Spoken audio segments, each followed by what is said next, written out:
major meeting among CCSD trustees could determine the fate of 170 middle and high school deans. Tonight we have live team coverage. Sasha Loftus is live inside the Clark County Government Center where that meeting kicks off in just about an hour from now. But first, Kristen Drummond is outside the building after speaking with administrators and the union today. So Kristen, what are the trustees going to be voting on tonight? So, Denise, the union says, the administrators union claims that tonight's vote is the trustees' attempt to take corrective action. Last month, Superintendent Dr. Jara made a video announcement announcing the elimination of the dean positions, which was to fill a $17 million deficit. The administrators union took immediate action, filed a lawsuit, and in that lawsuit it claims that that action to cut the dean's positions in that original vote was made during a closed session without public notice, and that of course violates the open meeting law. So tonight's vote seems to try and make it official. Tonight is big.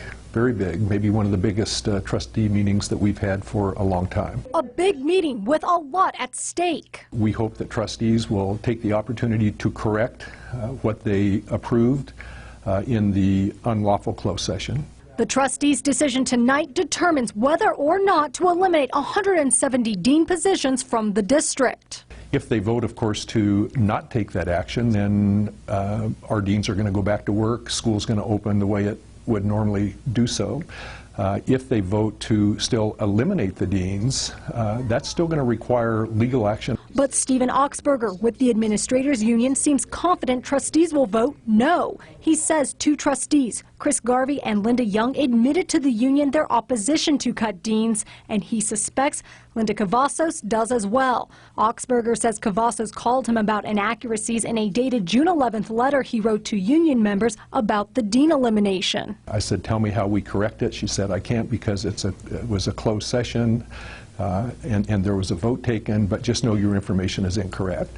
To me, that was a pretty strong implication that she was also opposed to that decision. But the uncertainty of this continues to impact many deans. Part of this just really disturbing and anxiety-driven time is the fact that we don't have any control. Making them wait for answers that may come tonight. Our advice to deans right now is just to stay put. Let's see what happens.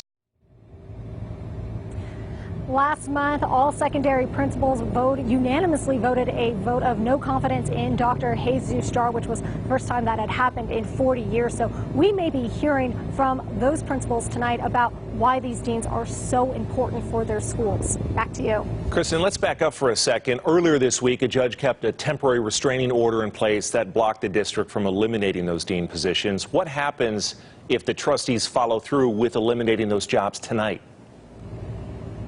So if the trustees do vote to eliminate the dean positions, that means the district will then have to file a motion to get that order lifted. But of course, the administrators union is going to also file their own motion to oppose it. But at that moment, that restraining order is in place and there is a hearing for it scheduled for August 14th.